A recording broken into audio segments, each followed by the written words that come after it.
ನಮಸ್ಕಾರ ಬಂಧುಗಳೇ. ಮನುಷ್ಯನ ಆಳ್ವಿಕೆಗಿಂತ ಕಾನೂನಿನ ಆಳ್ವಿಕೆ ಪ್ರಜಾಪ್ರಭುತ್ವದ ಜೀವಾಳ. ಎಲ್ಲಿ ಕಾನೂನು ತಾನಾಗಿ ಆಳ್ವಿಕೆ ಮಾಡುತ್ತದೆಯೋ ಅಲ್ಲಿ ಗೊಂದಲಗಳು ಇರುವುದಿಲ್ಲ. ಆದರೆ ಮಂಡ್ಯ ನಗರದಲ್ಲಿ ಆಗುತ್ತಿರುವುದೇ ಬೇರೆ.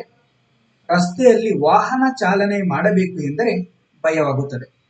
ಯಾವುದೇ ಅಪಘಾತವಿಲ್ಲದೆ ವಾಹನ ಚಾಲನೆ ಮಾಡಿದರೆ ಇಡೀ ವಿಶ್ವದಲ್ಲಿ ಎಲ್ಲಿ ಬೇಕಾದರೂ ಲೀಲಾಜಾಲವಾಗಿ ಚಾಲಕರಾಗಿ ಕೆಲಸ ಮಾಡಬಹುದು ಎಂಬ ಮಾತುಗಳು ಇವೆ. ಬಂಧುಗಳೇ, ಯಾಕೆ ಈ ಮಾತು ಹೇಳ್ತಾ ಇದ್ದೀವಿ ಅಂದ್ರೆ, ನೀವು ಒಮ್ಮೆ ಮಂಡ್ಯ ರಸ್ತೆಯಲ್ಲಿ ಸಂಚಾರ ಮಾಡಿದ್ರೆ ಎಲ್ಲವೂ ಗೊತ್ತಾಗುತ್ತೆ.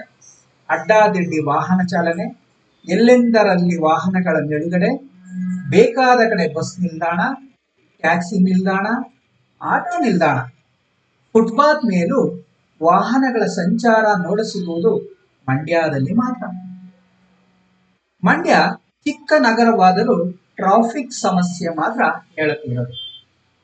ಇಲ್ಲಿ ಟ್ರಾಫಿಕ್ ಪೊಲೀಸರಿಗೆ ಡೋಂಟ್ ಕೇರ್. ಕಣ್ಣು ತಪ್ಪಿಸಿಯೋ ಪ್ರಭಾವ ಬೀರಿಯೋ ಅಡ್ಡಾದಿಡ್ಡಿ ವಾಹನ ಚಾಲನೆ ಮಾಡೋದು ಇಲ್ಲಿ ಮಾಮೂಲು. ಟ್ರಾಫಿಕ್ ಸಿಗ್ನಲ್ ಇಲ್ಲ, ರೂಲ್ಸ್ ಪಾಲನೆ ಮೊದಲೇ ಇಲ್ಲ, ಸಣ್ಣ ಮಕ್ಕಳ ಜೀವಕ್ಕೆ ಬೆಲೆಯೂ ಇಲ್ಲ. ಶಾಲಾ ಮಕ್ಕಳು ರಸ್ತೆ ದಾಟಬೇಕು ಎಂದರೆ ಜೀವ ಕೈಯಲ್ಲಿ ಹಿಡಿದುಕೊಂಡು ಹೋಗಬೇಕು. ಸಂಜೆಯ ವೃತ್ತ, ನಂದಾ ವೃತ್ತ, ಮೈಶುಗರ್ ವೃತ್ತ, ಮಹಿಳಾ ಕಾಲೇಜು ವೃತ್ತ, ಕರ್ನಾಟಕ ಬಾರ್ ವೃತ್ತ, ಹೊಸಹಳ್ಳಿ ವೃತ್ತ, ಇವಿಷ್ಟು ವೃತ್ತ ಬಿಟ್ಟರೆ ಬೇರೆ ಯಾವುದೇ ಜನಜಂಗುಳಿ ವೃತ್ತಗಳು ಮಂಡ್ಯದಲ್ಲಿ ಇಲ್ಲ. ಆದರೂ ಇಲ್ಲಿ ನಿಯಮ ಪಾಲನೆಯಾಗಲಿ ನಿಯಂತ್ರಣ ಮಾಡುವವರಾಗಲಿ ಇರೋದೇ ಇಲ್ಲ. ಸಂಚಾರಿ ಪೊಲೀಸರು ಇದ್ದರೂ ಲೆಕ್ಕಕ್ಕಿಲ್ಲ. ಆನೆ ನಡೆದಿದ್ದೇ ಮಾರ್ಗ ಅಂತಾರಲ್ಲ, ಹಾಗೆ ಚಾಲನೆ ಮಾಡಿದ್ದೇ ರಸ್ತೆ ಅನ್ನೋ ಮಾತು ಮಂಡ್ಯದಲ್ಲಿದೆ.